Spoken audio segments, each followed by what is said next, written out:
आपको एक कथा का श्रवण करा रहे हैं, जो सुनने मात्र से आपके जीवन में सुख संपत्ति और धन की वर्षा होगी। तो चलिए कथा को प्रारंभ करते हैं। भगवान शिव माता पार्वती से कहते हैं, जाने अनजाने में कुछ ऐसी गलतियां इंसान कर देता है जिसका पछतावा बाद में होता है, और जब उस इंसान को गलती का पता चलता है तब तक बहुत देर हो जाती है और तब तक इंसान बर्बाद हो चुका होता है।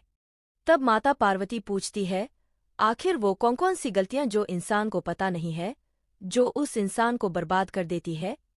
फिर भगवान शिव कहते हैं, अगर इंसान को अपनी बर्बादी का कारण पता चल जाए तो अपने जीवन को सुखमय बना सकता है। इसलिए हे देवी, आज मैं एक कहानी के माध्यम से बताने जा रहा हूँ, कृपया इसे ध्यान से सुने। अगर आप यह कहानी सुन रहे हैं तो पूरा सुनिए, इस कथा को आधा अधूरा छोड़कर जाने की गलती मत करिएगा, क्योंकि इस पवित्र कथा को पूरा सुनने से मनचाहा फल की प्राप्ति होगी। इसलिए इस कथा को पूरा सुने। आप शिव भक्त हैं तो भोलेनाथ का अनादर ना करें। बहुत समय पहले की बात है, एक नगर में एक धनी सेठ रहा करता था। उसके पास सभी प्रकार की सुख सुविधाएं उपलब्ध थी, लेकिन उसके पास कोई संतान नहीं थी। संतान नहीं होने के कारण वह हमेशा चिंतित रहता था। फिर एक दिन उसे पता चलता है कि उसकी पत्नी गर्भवती है। यह सुनकर वह बहुत खुश हुआ और वह अपनी पत्नी का खूब ख्याल रखने लगा। देखते ही देखते एक दिन उसके घर पर एक पुत्र का जन्म हुआ। सेठ पुत्र के जन्म पर बहुत खुश था। उसने पूरे नगर को मिठाई खिलाई और उसके लालन पालन में कोई कमी नहीं छोड़ी। एक समय ऐसा आया कि उसका पुत्र बड़ा हो गया। फिर सेठ ने उस पुत्र को गुरुकुल भेजने का निर्णय लिया, ताकि वह पढ़ लिखकर एक विद्वान बन सके। अभी उसके पुत्र की उम्र मात्र 10 साल की थी, लेकिन उसने छोटी सी उम्र में अपने बेटे को शिक्षा ग्रहण करने के लिए गुरुकुल भेज दिया था। गुरुकुल में वह बालक अच्छे से शिक्षा ग्रहण करने लगा, अपने गुरु की सभी आज्ञा का पालन करता था। ऐसे में वह बालक धीरे धीरे वहां का सबसे काबिल विद्यार्थी बन गया। गुरुकुल में उस बालक ने सारे वेद पुराण और सभी शास्त्रों का अध्ययन किया और एक समय आया कि वह बहुत बड़ा विद्वान बन गया। गुरु भी उस बालक से बहुत प्रसन्न थे कि उसने छोटी सी उम्र में सारा ज्ञान अर्जित कर लिया था। लेकिन वह कहते हैं ना कि समय कब बदल जाए, किसी को कुछ पता नहीं होता। ऐसे ही एक दिन प्राकृतिक आपदा की वजह से उसके माता पिता की मृत्यु हो गई, और जब उसके माता पिता की मृत्यु हुई तब तक उस बालक की शिक्षा पूर्ण नहीं हुई थी। और जब उस बालक ने यह खबर को सुना कि अब उसके माता पिता इस दुनिया में नहीं रहे, तब उसको एहसास हुआ कि उसका सब कुछ खत्म हो गया है। फिर उस बालक का सांसारिक मोह माया से मन उठ गया।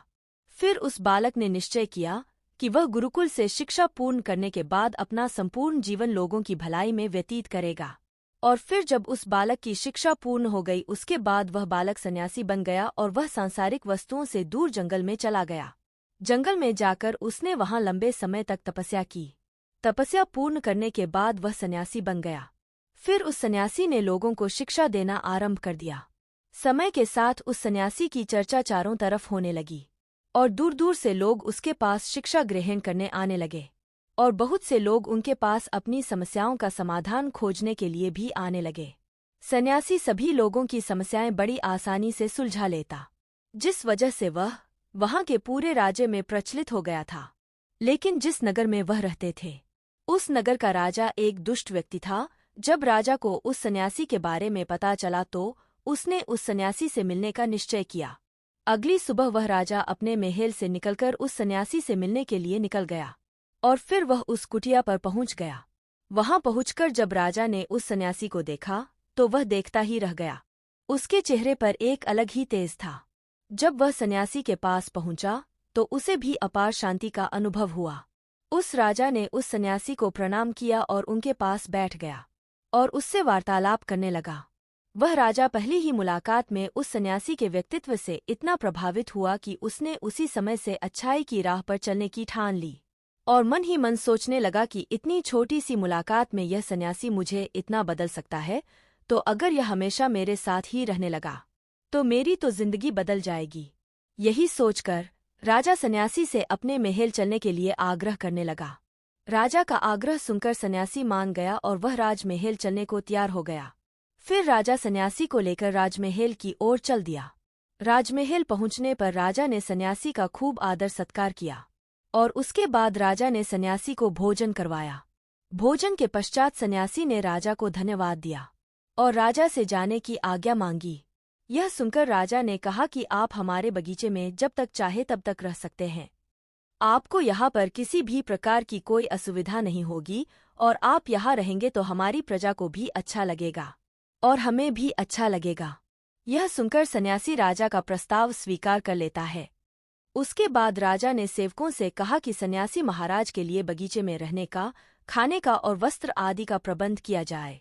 राजा की आज्ञा के अनुसार सेवकों ने एक सुंदर सी कुटिया का निर्माण कर दिया। उसके बाद वह सन्यासी उसी कुटिया में रहने लगे। सन्यासी को उस कुटिया में रहते रहते कई साल बीत गए और इस दौरान राजा ने उनकी खूब सेवा की। परंतु कई सालों बाद एक दिन राजा और रानी को आवश्यक कार्य के लिए दूसरे राज्य जाना पड़ा, लेकिन उन्होंने एक सेवादार को सन्यासी की सेवा के लिए नियुक्त कर दिया। परंतु वह सेवादार राजा के जाने के बाद बीमार पड़ गया और अपने घर चला गया। फिर कभी लौटकर वापस नहीं आया। जब राजा वापस आए तो सन्यासी ने क्रोध में आकर उस राजा को खूब सुनाया और राजा से कहा कि हे राजन, जो जिम्मेवारी तुम पूरी नहीं कर सकते तो वह कहते क्यों हो? तब राजा ने सन्यासी से क्षमा मांगते हुए कहा कि हे गुरुवर, यदि मुझसे कोई भूल हो गई हो तो उसके लिए मैं आपसे क्षमा मांगता हूँ और मुझे क्षमा कर दीजिए और आप अपना क्रोध शांत कीजिए और मुझे बताइए कि आखिर हुआ क्या है। यह सुनकर उस सन्यासी ने कहा कि तुम्हारे जाने के बाद मुझे यहाँ पर किसी ने भोजन नहीं दिया और मैं बहुत दिनों से भूखा ही हूँ। मुझे यहाँ पर आकर किसी ने पूछा तक नहीं कि मैं किस हाल में हूँ। यह सुनकर राजा ने सन्यासी से क्षमा मांगी और कहा कि हे गुरुदेव, आज के बाद ऐसी कोई भी गलती नहीं होगी। फिर कुछ देर बाद सन्यासी शांत हो गए। जब राजा और सन्यासी के बीच वार्तालाप हो रही थी तो रानी भी यह सब वार्तालाप सुन रही थी और सब कुछ देख रही थी। उसके बाद राजा ने उस सन्यासी को कोई भी शिकायत का मौका नहीं दिया और उसकी खूब सेवा की। परंतु कुछ दिनों बाद राजा को फिर किसी आवश्यक कार्य से अपने राज्य से बाहर जाना पड़ा, लेकिन इस बार राजा ने राज्य से बाहर जाने से पहले अपनी रानी को कहा कि जब तक मैं नहीं आऊं तब तक आप स्वयं सन्यासी की देखभाल करेंगी। यह सुनकर रानी ने कहा, जी महाराज, आप निश्चिंत होकर जाइए, मैं सन्यासी महाराज की अच्छे से देखभाल करूंगी। उसके बाद रानी हर रोज भोजन बनाकर सन्यासी महाराज को देती थी, लेकिन एक दिन रानी स्नान के लिए चली गई और भूल बस उस सन्यासी को भोजन देना भूल गई। सन्यासी ने काफी देर तक भोजन का इंतजार किया, लेकिन जब भोजन नहीं आया तब सन्यासी सोच में पड़ गया कि आज भोजन क्यों नहीं आया। उसके बाद सन्यासी ने सोचा कि वह खुद महल में जाकर देखेगा कि आखिर अब तक खाना क्यों नहीं आया। फिर वह महल पहुंच जाता है। जब वह महल के अंदर पहुंचा तो वहां उसकी नजर रानी पर पड़ी। रानी के लंबे घने काले केश जो कि उसकी कमर पर लहरा रही थी, उसकी कजरारी आंखें जो देखने मात्र से ही घायल कर दे, उसकी हिरनी जैसी चाल। रानी के इतने सुंदर रूप को देखकर सन्यासी चकित हो गया और रानी की सुंदरता सन्यासी के मन को छू गई और वह वहां से बिना कुछ कहे ही अपनी कुटिया में लौट गए। सन्यासी रानी के रूप की सुंदरता को भूला ना पा रहा था और वह खाना पीना छोड़कर अपनी कुटिया में पड़ा रहा। फिर रानी भोजन लेकर आती है तो सन्यासी भोजन नहीं करता। इस तरह उसने कई दिनों तक कुछ भी नहीं खाया, जिस वजह से वह बहुत कमजोर हो गया। फिर कुछ समय बाद राजा वापस लौटे और जब उसे सन्यासी की हालत का पता चला तो वह सीधे सन्यासी के पास पहुंच गए और बोले कि हे गुरुदेव, क्या बात है, आपको क्या हो गया है और आप इतने कमजोर कैसे हो गए? आखिर आपको किस बात की चिंता है और आप किस गहरी सोच में डूबे हो? क्या मुझसे कोई भूल हो गई है? तब सन्यासी कहता है, नहीं राजन, आपसे कोई भूल नहीं हुई है। यह सुनकर राजा ने कहा, तो फिर आखिर क्या बात है, आप मुझे बताइए। आपकी परेशानी जरूर सुनूंगा और उसे दूर करूंगा। यह सुनकर सन्यासी ने राजा से कहा, है राजन, मैं आपकी रानी की सुंदरता को देखकर आश्चर्यचकित हो गया हूँ। उनकी सुंदरता हर पल मेरे मन को छूती रहती है और अब मैं रानी के बिना जिंदा भी नहीं रह सकता हूँ। यह सुनकर राजा हैरान हो गया और कुछ देर सोचने के बाद राजा ने उस सन्यासी से कहा, मैं आपको रानी दे दूंगा। यह सुनकर सन्यासी बहुत प्रसन्न हुआ। फिर राजा सन्यासी को लेकर महल चले गए और जब राजा और सन्यासी महल पहुंचे तो उस दिन रानी ने अपने सबसे सुंदर वस्त्र और गहने पहने हुए थे। राजा रानी के पास पहुंचे और राजा ने रानी से कहा, आपको इस सन्यासी की मदद करनी चाहिए। यह बहुत कमजोर हो गए हैं और मैं नहीं चाहता कि किसी जैनी पुरुष की हत्या का कलंक मेरे सर पर लगे। उसके बाद राजा ने रानी से पूछा, क्या आप यह पाप अपने सिर पर लेना चाहती हैं? राजा की यह बात सुनकर रानी ने राजा से पूछा, आखिर सन्यासी के दुख का कारण क्या है? तो राजा ने रानी से कहा कि सन्यासी आपकी अद्भुत सुंदरता के दीवाने हो गए हैं। राजा की यह बात सुनकर रानी ने कहा, है राजन, आप चिंता मत करिए, अब आप सब कुछ मेरे ऊपर छोड़ दीजिए। मुझे पता है कि मुझे अब क्या करना है। उससे आपके ऊपर ना तो सन्यासी की हत्या का पाप लगेगा और ना ही उससे मेरे पतिव्रता धर्म का नाश होगा। रानी की यह बात सुनकर राजा ने रानी को सन्यासी को सौंप दिया। उसके बाद सन्यासी रानी को लेकर कुटिया पर पहुंच गए। जब रानी सन्यासी की कुटिया पर पहुंची तो रानी ने सन्यासी से कहा कि हमें यहाँ रहने के लिए घर चाहिए, हम इस झोपड़ी में नहीं रह सकते। यह सुनकर सन्यासी तुरंत राजा के पास गया और राजा से जाकर बोला कि हे राजन, हमें रहने के लिए एक घर चाहिए। सन्यासी की बात सुनकर राजा ने उनके लिए घर का प्रबंध कर दिया। फिर सन्यासी रानी को लेकर घर पहुंचा।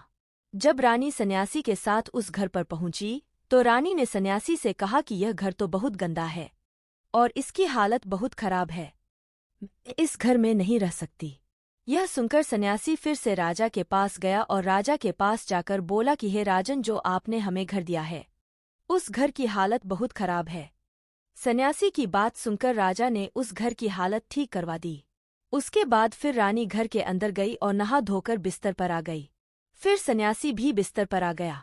फिर उसके बाद रानी ने सन्यासी से कहा कि आपको पता है कि आप कौन हैं और आप अब क्या बन गए हैं? तब सन्यासी कहते हैं, कौन हूँ आपको नहीं पता।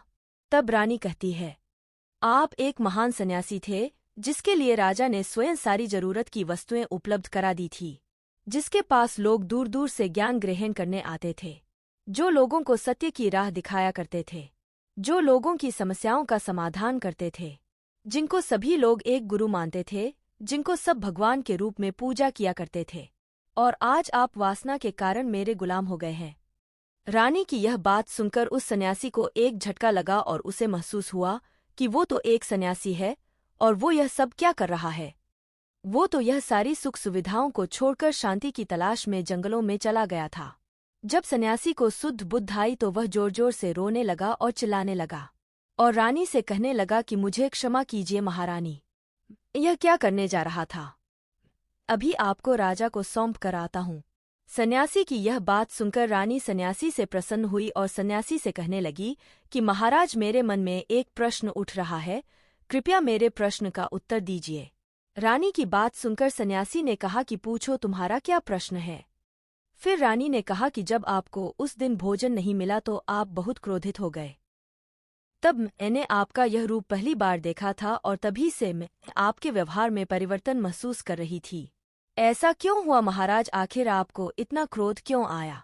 रानी की बात सुनकर सन्यासी ने रानी को समझाया कि जब मैं जंगल में था तो मुझे समय पर भोजन भी नहीं मिलता था, लेकिन जब मैं महल में आया तो महल में आने के बाद मुझे सारी सुख सुविधाएं मिलने लगी।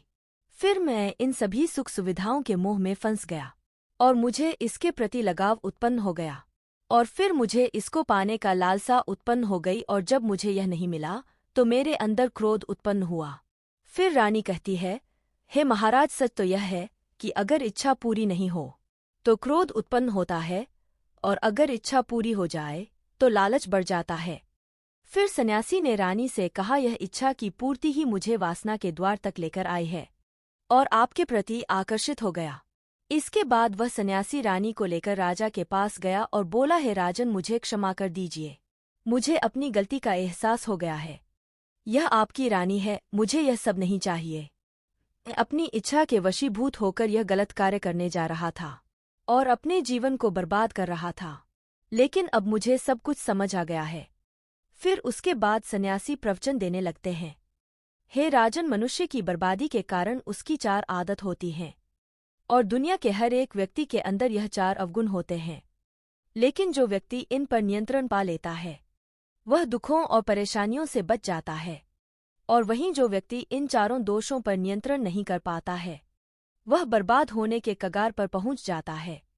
यह सुनकर राजा ने कहा, है महाराज, आप मुझे वह 4 आदतें बताइए जिससे कि मनुष्य की बर्बादी हो जाती है। फिर सन्यासी ने राजा को मनुष्यों को बर्बाद करने वाली आदतों के बारे में बताया। फिर कहा, हे राजन, मनुष्य को बर्बाद करने वाली पहली आदत है इच्छा, क्योंकि इच्छा ही दुनिया के हर एक व्यक्ति के अंदर सबसे पहला अवगुण होता है। और जो व्यक्ति अपनी इच्छाओं को नियंत्रण में नहीं रख पाता है, वह जीवन के किसी भी क्षेत्र में सफल नहीं हो पाता है, क्योंकि जैसे ही उसकी एक इच्छा पूरी होती है, वह दूसरे की ओर बढ़ने लगता है, और दूसरी पूरी होती है तो तीसरी इच्छा उसके मन में जागृत हो जाती है, और फिर ऐसे करते करते इच्छाओं पर नियंत्रण न होने के कारण इसी जाल में उलझा रहता है और दुखी रहता है। इसीलिए हे राजन, जब मनुष्य अपनी इच्छाओं पर नियंत्रण पा लेते हैं, तब मनुष्य मन पर भी नियंत्रण पा लेते हैं। और जब मन हमारे बस में होता है तो हमें सुख ही सुख की प्राप्ति होती है। फिर जो हम चाहते हैं वही हमारे साथ होता है। फिर सन्यासी कहता है कि हे राजन, मनुष्य को बर्बाद करने वाली दूसरी आदत है वासना। वासना का जन्म हमारे मन में उठने वाली इच्छाओं से होता है। जिस प्रकार इच्छा का कोई अंत नहीं होता और मनुष्य वासना के जाल में फंसता ही चला जाता है, वासना के वशीभूत होकर मनुष्य को कुछ भी नजर नहीं आता है। आज तक जितनी भी लड़ाइयां हुई हैं, उनका सबसे बड़ा कारण स्त्री को पाने की इच्छा ही रही है। इस स्त्री के प्रेम में वशीभूत होकर राजा महाराजाओं ने आज से पहले बहुत सारे युद्ध किए हैं। रावण इस संसार का सबसे बुद्धिमान व्यक्ति था, लेकिन उसने भी माता सीता की सुंदरता के फेर में आकर अपना सब कुछ बर्बाद कर लिया, और उसकी मृत्यु का कारण एक स्त्री ही बनी थी। कई राजा महाराजा तो इसलिए हार गए क्योंकि वो लोग इन स्त्रियों से रासलीला रचाने में ही रह गए थे। ईश्वर ने तो स्त्री की उत्पत्ति इस संसार को बढ़ाने के लिए की है, लेकिन आजकल लोगों ने इसे अपनी वासना का शिकार बना लिया है, अपने मनोरंजन का साधन समझने लगे हैं। और जब उन्हें अपना यह मनोरंजन नहीं मिलता तो वह पागल हो जाते हैं और ना जाने क्या क्या कर बैठते हैं। इसीलिए हे राजन, जितना हो सके उतना वासना से दूर रहना चाहिए। फिर सन्यासी कहता है कि हे राजन, मनुष्यों को बर्बाद करने वाली तीसरी आदत है क्रोध। क्योंकि जब मनुष्य की वासना की पूर्ति नहीं होती है तो उसके अंदर क्रोध उत्पन्न हो जाता है, और जब व्यक्ति को क्रोध आता है तो उस पर उसका नियंत्रण नहीं होता है, और फिर वह क्रोध में आकर कई गलत निर्णय ले लेता है। वह दूसरों को भला बुरा कह देता है, गालियां देने लगता है, और जब उनका क्रोध शांत होता है तो उन्हें अपनी गलती का एहसास हो जाता है, लेकिन तब तक तो सब कुछ बर्बाद हो चुका होता है। क्रोध के कारण मनुष्य के कई बने बनाए काम भी बिगड़ जाते हैं। जब मनुष्य के भीतर क्रोध उत्पन्न होता है तो वह अंदर से बहुत कमजोर हो जाता है, और एक कमजोर मनुष्य कुछ भी नहीं कर सकता है, उसे कभी भी सफलता हासिल नहीं हो सकती। क्रोध हमारे भीतर तनाव को उत्पन्न करता है, और अगर एक बार हम तनाव में चले गए तो हमारा पूरा जीवन बर्बाद हो जाता है। फिर सन्यासी कहता है कि हे राजन, मनुष्य को बर्बाद करने वाली चौथी आदत है लालच। हे राजन, लालच का फल सदैव बुरा होता है। लालच में पड़कर हम बहुत से लोगों का बुरा कर देते हैं। हर मनुष्य के जीवन में कभी ना कभी ऐसा अवसर अवश्य आता है जब वह लालच कर बैठता है, और अधिक पाने की लालसा में वो कुछ ऐसा कर बैठता है जिससे जो उसके पास था वह उसे भी गवा देता है। क्योंकि जैसे ही व्यक्ति की एक इच्छा पूरी होती है, उसका लालच बढ़ जाता है और उसके मन में और भी आकांक्षाएं जन्म लेने लगती हैं। जो व्यक्ति लालच करता है वह कामयाबी से कोसों दूर रहता है, क्योंकि एक ना एक दिन लालच का दुष्परिणाम सामने आता ही है। अगर हम समय रहते ही लालच को त्याग दें और उसके फेर में ना पड़े तो हम एक सफल व्यक्ति अवश्य बन सकते हैं। फिर अंत में सन्यासी राजा से कहता है कि हे राजन, अगर मनुष्य 4 आदतों को छोड़ देता है तो उसे जीवन में सफल होने से कोई नहीं रोक सकता। जो आदतों को नहीं छोड़ता है उसे जीवन में बर्बाद होने से कोई रोक नहीं सकता। एक सन्यासी होकर इसके फेर में पड़ गया था तो सामान्य मनुष्य तो इससे बच नहीं सकता। इसीलिए हे राजन, मनुष्यों को इन आदतों से हमेशा बचना चाहिए। इतना कहकर सन्यासी जंगल की ओर चला जाता है। इस प्रकार भगवान शिव इस कहानी को समाप्त करते हैं। उम्मीद है आप सभी को यह वीडियो अच्छी लगी होगी। अगर आप शिव के सच्चे भक्त हैं तो चैनल को सब्सक्राइब और वीडियो को लाइक करके कमेंट में हर हर महादेव लिख दीजिए।